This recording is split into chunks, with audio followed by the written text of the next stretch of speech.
Il est réclamé depuis tant d'années. Il est réclamé depuis tant de mois. Depuis septembre 2020 qu'il est sorti, c'est probablement le blaster le plus réclamé de la chaîne. Du harcèlement, et encore du harcèlement, et toujours du harcèlement dans les commentaires pour en faire une review. Malheureusement, celui-ci n'est jamais apparu. Mais aujourd'hui, attention messieurs dames, la révolution s'enclenche. Aujourd'hui est un jour nouveau pour le monde, car oui, enfin, après tant d'attentes, il est là, il est ici. Aujourd'hui, voici la revue du Nerf Elite 2.0 Echo. Enfin! Salut à tous, c'est Viname pour une nouvelle vidéo de Nerf et aujourd'hui on se retrouve pour la review du Nerf Elite 2.0 Echo. Vous m'avez harcelé pour que je puisse faire ce blaster et presque 2 ans après, il est enfin là, il était temps. Franchement, je suis tellement heureux de enfin le tester parce que même moi j'avais envie, mais j'avais d'autres priorités. C'est donc un blaster de l'été 2020, comme tous les premiers Elite 2.0, hein, je fais des guillemets parce que ça reste la gamme Elite pour moi, hein, c'est le Echo nouveauté 2020. Dans ma tête c'est encore une nouveauté, probablement parce que je l'ai pas encore testé. Et dire qu'on est déjà en 2022, mais qu'est-ce que le temps passe vite, sérieux. Moi je me suis dit, bah le Echo il est un peu cher, 40 € à sa sortie. Je vais attendre un petit peu, bah le un petit peu il a duré 1 an et demi quand même. Bref, ne perdons plus de temps. Le Echo est le successeur du Delta Trooper, qui lui-même était le successeur du Retaliator. Voilà, donc là on a un trio, et bien sûr spoiler, il y aura des vidéos comparatives. Donc pour rappel, avant le Echo, on avait le Delta Trooper, et avant le Delta Trooper, on avait le Retaliator. Et avant le Retaliator, on avait le Recon CS6. Voilà, maintenant que les choses sont posées, on peut enfin commencer la review du fusil Echo.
La revue des blasters commence par l'avant. Il n'y a absolument rien hormis un canon en fait.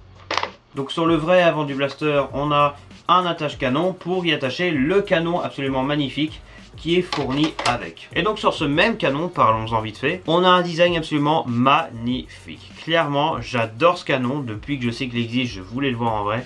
Et ben, je suis pas déçu, vraiment il a un design excellent, franchement ils ont bien travaillé dessus, surtout à l'avant.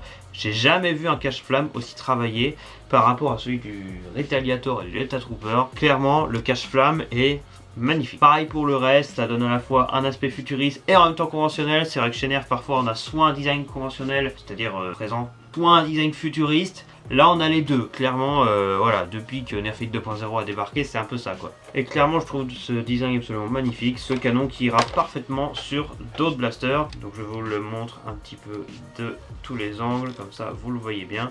Un canon plutôt badass, à balèze ici qu'on le voit, qui en réalité est plutôt fin dans le fond. Et il possède 1, 2, 3, 4 rails tactiques. Et donc une fois sur le blaster, ça ressemble à ça s'aligne parfaitement. Je suis désolé hein, de passer trop de temps sur le canon, mais bon là on parle d'un accessoire et pas d'un simple canon. À l'arrière du blaster, pareil, un accessoire, il s'agit d'une crosse. Donc il y a sur le vrai blaster un attache crosse, donc évidemment avec un indicateur de tir à l'arrière. Je le dis maintenant sinon je l'oubliais. Quand on ramène la pompe en arrière, donc quand on veut tirer, ça passe de noir à orange. Et donc une fois qu'on a tiré, ça redevient noir. Sur la crosse elle-même, qui est très courte, j'ai même l'impression encore plus courte que le Delta Trooper et le Retaliator, c'est plus court. Hein, là, même le Retaliator c'est plus court. Waouh. Mais malgré tout, la crosse reste très confortable avec cette arrière absolument fantastique. Et surtout un rail tactique sur le dessus. Waouh! Astro, pourquoi un rail tactique sur une crosse? C'est pas la première fois qu'ils font ça, hein, mais quand même. Ce qui fait que, comptant les accessoires, le blaster possède 5 rails tactiques. Sans les accessoires, bah il en a pas. Voilà. Au niveau des attaches sangles, bah sur le blaster lui-même, comme les rails tactiques, il n'y en a pas. Par contre, il y en a sur les accessoires. Et je vous rassure, les accessoires tiennent très bien sur le blaster. Que ce soit le canon qui clipse très bien, ou la crosse qui clipse très bien.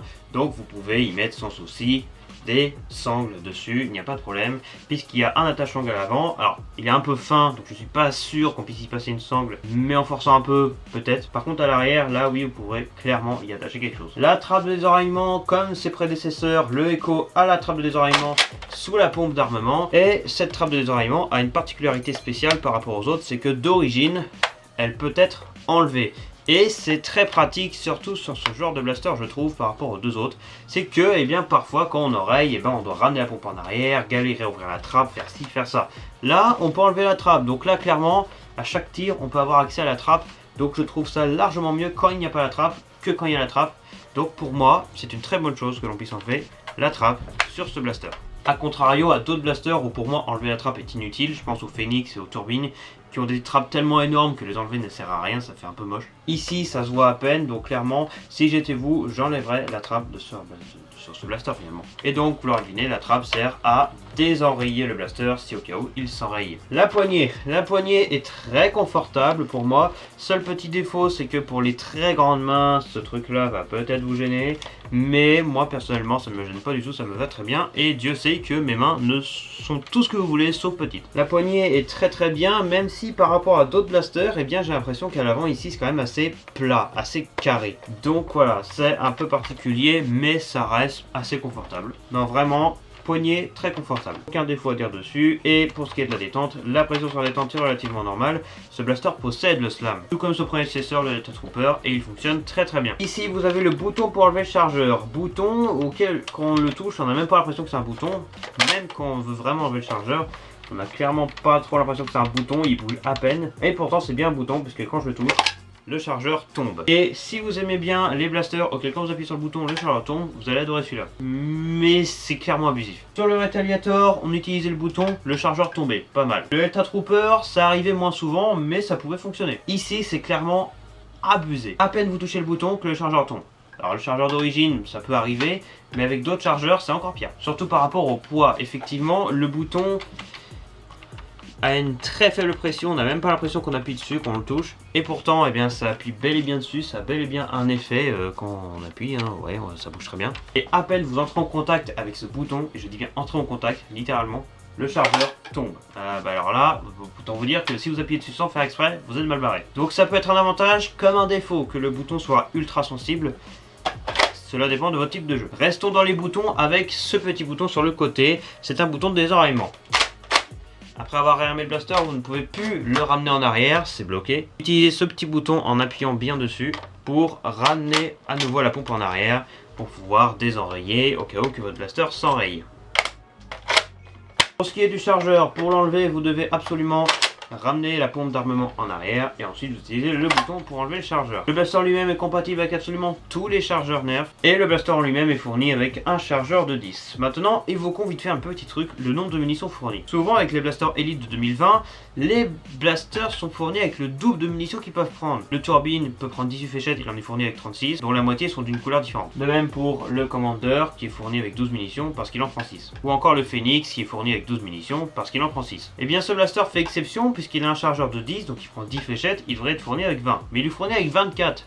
Comme si le blaster devait être fourni avec un chargeur de 12 et qu'il devait être fourni 2 fois. Et pourtant on a un chargeur de 10. Donc ma théorie là-dessus, ça serait qu'à la base le Echo devait s'appeler CS12 et non CS10 et donc être procédé avec un chargeur de 12. Sauf qu'il est fourni avec un 10, sûrement que ça a été modifié au dernier moment, dans un souci d'économie d'argent ou ils voulaient faire un 10 à la place d'un 12 pour quelconque raison. Mais du coup ça nous fait des fléchettes en trop, mais du coup eh bien le blaster est fourni tel quel. Bon, ça nous fait 4 fléchettes bonus, on va pas refuser. Le blaster est fourni avec un seul chargeur de 10 avec ce fameux pied en dessous qui peut être détacher. Alors c'est un clip, donc il faut bien forcer pour l'enlever. Hop là, voilà, j'ai réussi à l'enlever. Et donc ça nous fait un chargeur plutôt standard de 10 fléchettes avec un pied que l'on pourra mettre partout où vous voulez. Donc pour remettre le chargeur, hop, par le dessous dans le pied d'armement, vous constaterez qu'à l'intérieur c'est exactement la même chose que dans les autres blasters, Delta Trooper, Retaliator, etc. On y met le chargeur, on le met en avant et on tire. Donc ce blaster est un fusil, donc ce que j'appelle un fusil, donc voilà, c'est un blaster qui est mécanique. Si ce blaster par exemple était électrique, ça serait plus un fusil d'assaut.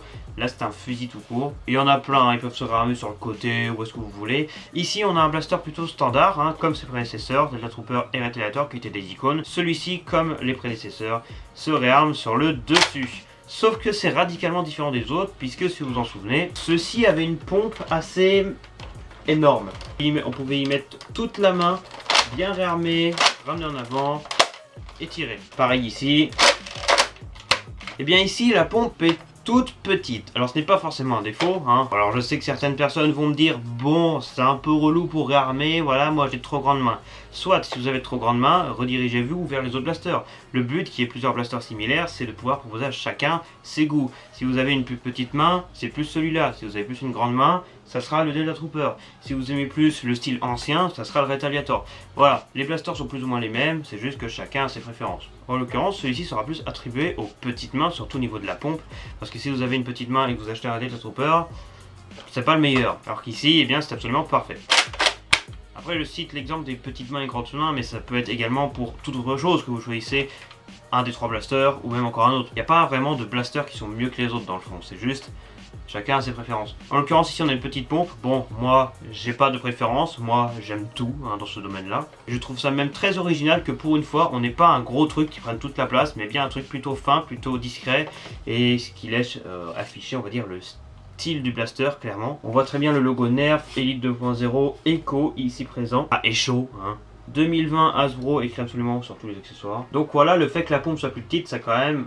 Voilà, c'est... Pour l'esthétique, c'est un plus. Alors que sur les deux autres, pour l'esthétique, c'est un moins, que la pompe soit plus grosse. Quoique, sur le Retaliator, il y avait des choses inscrites directement sur la pompe. Donc pour réarmer, bien évidemment, c'est simple. On remet en arrière, en avant, et on tire. Une chose à savoir, ce qu'il n'y avait pas sur les deux autres blasters, c'est qu'ici, on a une amélioration du clic de sécurité. Qu'est-ce que j'appelle le clic de sécurité? C'est une fois qu'on a réarmé, on peut plus ramener le blaster en arrière. Vous voyez là, j'ai appuyé sur le bouton de chargeur pour sans faire exprès en fait.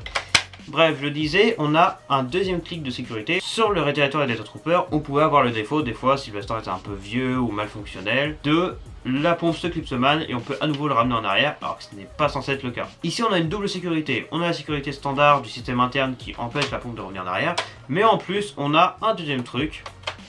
C'est ceci, une espèce de petit clip ici présent qui s'attache littéralement sur la pompe quand on la ramène en avant. Hop, attention, clic. On peut également, si on force un peu pour ramener en arrière, ce qui ne fonctionnera pas bien sûr, laissera quand même apparaître ce clip, qui on voit très bien. Hop, clic, clac, clic, clac, hop. Et il faut absolument que la pompe soit enclenchée, vraiment au maximum pour tirer. Donc voilà, c'est un deuxième cran de sécurité lorsque l'on ramène vers l'avant la pompe. Donc le clic original et ce fameux petit clip ici présent. Clic. Et donc cela nous permet donc de tirer. Bien, finissons en beauté avec le style du blaster. Clairement, je le trouve magnifique. Le nouveau bleu de la gamme Elite, donc le bleu sarcelle, qui est vraiment ressort très bien sur ce blaster. Ça lui donne vraiment un style. Bien évidemment, on peut citer les quelques détails au niveau du style, que ce soit les points absolument partout, le logo de la gamme, Nerf, Echo, etc. Les effets de vis absolument partout. Encore une fois, l'effet conventionnel et futuriste en même temps, ce qui est clairement nouveau et franchement j'adore ce style parce que je croise souvent des gens qui soit préfèrent le style futuriste soit le style conventionnel. C'est clairement deux écoles différentes chez Nerf. Et ben Nerf ont tenté de mélanger les deux et clairement je pense qu'on peut le dire hein, après 2 ans, et bien ça a fonctionné. Clairement je ne connais personne qui va me dire ah c'est moche, c'est dégueulasse. Non, clairement ça a plutôt bien fonctionné, ils ont mélangé les deux styles. Et clairement, je trouve ça magnifique. Avec le nouveau bleu qui passe crème sur ce blaster et bien sûr du orange comme tous les blasters finalement. Sans oublier le gris et le noir sur la poignée et l'arrière de la crosse. Donc clairement je trouve ce blaster vraiment très classe. C'est le plus long, un blaster Elite de 2020. Hein. Il est plus long que le Turbine. Voilà, hein, franchement c'est magnifique. D'ailleurs restez jusqu'à la fin de la vidéo, hein, puisque à la fin de cette vidéo, eh bien, on fera un petit instant personnalisation, comme j'aime bien le faire sur les blasters qui proposent beaucoup de personnalisation, puisque bien évidemment c'est le cas de celui-ci. Mais genre juste un truc qui m'a fait plaisir, enfin j'ai un canon qui passe super bien sur mon Turbine. Regardez juste ce style quoi. Ça passe crème, ici en bas ça passe nickel, en haut c'est plutôt bien. Il nous l'aurait vendu comme ça serait passé crème, vous voyez, on s'en serait même pas rendu compte. C'est tout pour la revue de blaster, maintenant le test de tir. Et la comparaison rapide avec les autres blasters. Fléchette Elite standard.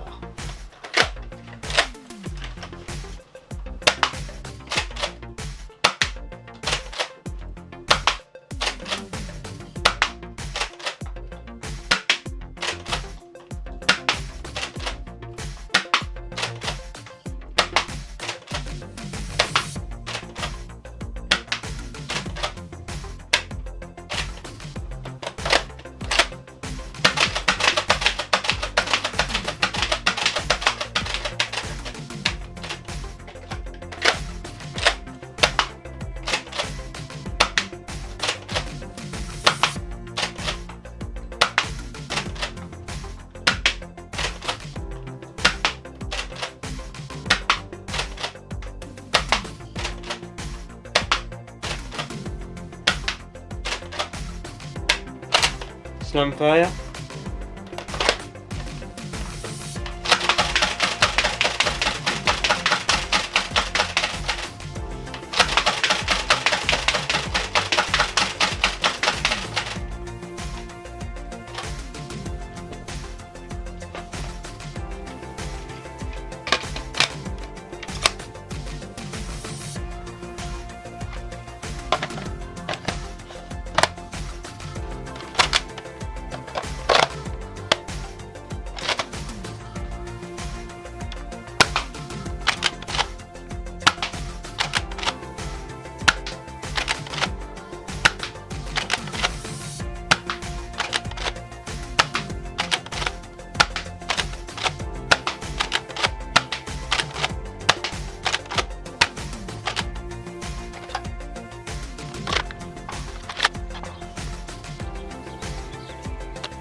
Comparaison rapide avec le Delta Trooper.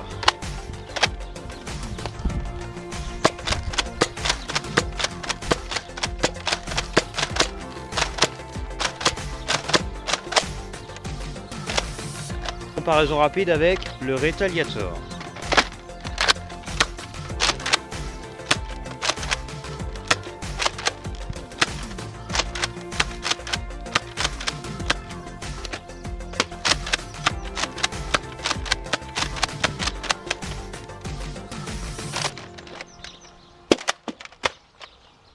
Analyse de tir, comment ça s'est passé? Eh bien, ça s'est très bien passé, vraiment le blaster fonctionne très bien, on a une grosse puissance quand même, ça c'est plutôt pas mal. Clairement ce blaster est une amélioration de ses deux prédécesseurs niveau performance. Les 3P, en termes de précision, c'est une précision élite, donc rien d'exceptionnel, hein. Clairement qu'on se le dise, les fléchettes standards partent dans tous les sens comme d'habitude. Mais évidemment vous lui remettez bien sûr des fléchettes pro, des fléchettes Waffle Dart, etc. La précision sera excellente. Ce qui nous intéresse bien évidemment c'est les deux autres points. Bien entendu, la portée et la puissance. Pour ce qui est de la portée, le blaster tire très loin. Clairement, on a une très bonne patate. Et maintenant, le chronographe en FPS, la puissance du blaster sur une moyenne de 10 fléchettes. Sur ce blaster, le Nerf Elite 2.0 Echo, on a atteint la moyenne de puissance générale de 79 FPS. Un résultat qui retombe très souvent, vous l'aurez remarqué, à chaque fois que quelqu'un parle du Echo, c'est souvent 79 qui retombe. Donc, eh bien, bah voilà, de mon côté, c'est aussi 79 FPS. Donc clairement très puissant, on frôle le 80 quand même, avec un blaster d'origine Elite. Je sais pas si vous vous rendez compte du délire. Le Delta Trooper et le Retaliator tiraient bien moins fort, bien qu'ils tiraient quand même très fort. Hein. Donc clairement une portée et une puissance excellente, une précision à revoir, c'est des fléchettes Elite. Donc évidemment il faut y mettre d'autres fléchettes. Et elle n'est pas dégueu non plus la précision. Hein. Donc voilà, niveau performance, c'est très bien. Voilà toutes les informations que je peux donner sur ce blaster. Maintenant, conclusion. Eh bien, vraiment, j'adore ce blaster. Clairement, rien à dire de spécial, de négatif, hormis le fait qu'il fait partie des quelques blasters, hein, les premiers Elite 2.0 comme on les appelle, qui ne peuvent pas être démontés puisque c'est clipsé et collé. Voilà. Donc si vous voulez le démonter, eh bien, vous êtes défoncé, pour pas dire autre chose. Donc si vous voulez modder, prenez un Retaliator et surtout un Delta Trooper parce que je trouve mieux que le Retaliator personnellement. Après chacun ses goûts. Mais pas le Echo. Le Echo il est très bien d'origine et puis de toute façon vous pouvez pas le modifier. Donc si vous êtes à la recherche d'un blaster à modder, bah fuyez, hein, vous ne prendrez jamais le Echo. À démonter c'est une galère absolue, vous allez vraiment en baver. Prenez un Retaliator ou un Delta Trooper, vous serez bien mieux. Mais si vous n'êtes pas dans l'objectif de modifier un blaster, clairement le Echo est excellent, vraiment stylé à mon goût. Et de très bonnes performances sont au rendez-vous avec, comme vous avez pu le voir. Donc ça c'est pour ses points positifs, clairement la puissance et le style, vraiment c'est magnifique. Et puis pour ce qui est des points négatifs, eh bien il y en a évidemment, le fait qu'on puisse pas le démonter, hein, voilà. Le fait que son prix soit un peu excessif des fois, clairement qu'on se le dise, il est sorti à 40 €, ce qui est clairement abusif par rapport à ses deux prédécesseurs qui eux étaient sortis à 30 €. Le prix a un peu baissé depuis, mais je l'ai quand même eu à 35 € sur Amazon, donc voilà. Mais bon après il faut mettre le prix pour avoir un bon blaster et puis personnellement je vois pas spécialement de défaut grave sur ce blaster hormis qu'on puisse pas le démonter. Je le trouve personnellement très puissant et très efficace. Bon un autre défaut que je peux lui donner quand même c'est que la crosse est vraiment courte. Il y a un right active sur le dessus qui ne sert à rien mais bon la crosse est vraiment très petite. Mais en vrai ça va. Voilà, je vais pas faire trop de blabla non plus, j'en ai déjà fait beaucoup trop. Et maintenant qu'on a vu ce super blaster tant attendu, eh bien passons à l'instant personnalisation. Commençons par personnaliser les autres blasters avec les accessoires du Echo. Donc le canon, la crosse. Et le chargeur aussi, tiens. On commence bien entendu par le turbine avec son petit chargeur de 10, ainsi que son fameux canon que je vous ai déjà montré tout à l'heure. Et qui est vraiment très stylé à mon goût, franchement, qu'est-ce que vous voulez dire de plus? C'est clairement fantastique, moi franchement je trouve ça ultra stylé ce canon là. Ça lui va super bien, dites-moi ce que vous en pensez, en commentaire si vous avez envie. En plus la couleur c'est la même, hein, ça aide. Le Shockwave, évidemment, j'avais trop envie de le faire sur lui. Et alors j'ai déjà testé, je vous cache pas, et le canon est très dur à mettre. En gros, regardez, je mets le canon et en fait, ça passe pas. En fait, il faut appuyer comme un gros débile pour que ça rentre. Et ensuite, le tourner. Mais là, je peux vous dire que ça va tenir très bien. Trop bien même. Et là, vous avez un style muy caliente. Plus le Shockwave ayant déjà une petite longueur ici, ça rallonge la crosse de base. Et ça vous fait 3 right actifs sur le dessus. Alors même pas. 1, 2, 3, 4 right actifs sur le dessus. On est vraiment à fond sur la personnalisation. Bon, celui à l'avant, il est peut-être un peu trop à l'avant pour en faire quelque chose. Alors oui, peut-être une lampe. Sur le dessous, mettre une pompe, ça sert à rien, il y en a déjà une. Et sur la crosse, clairement, vous mettrez jamais rien là-dessus, je pense. Le Commander. Hop là. Et c'est parti, on continue. Alors je vais pas faire que des Elite 2.0. Waouh. Et là, on passe d'un pistolet, d'un revolver à un fusil. Hein. Là, clairement, là, on a un Echo, mais édition variée en fait.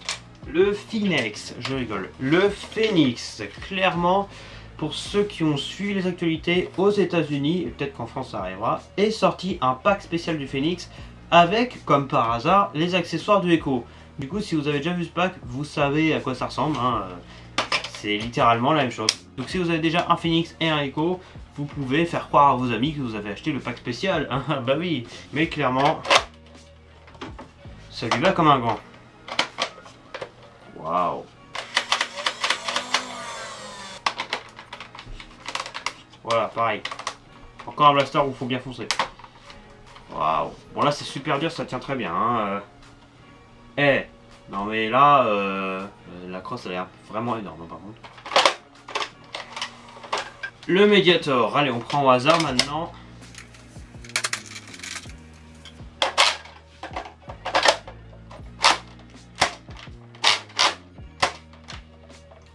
Franchement, là... Le démolisseur, vous l'avez vu venir, je pense, il était derrière.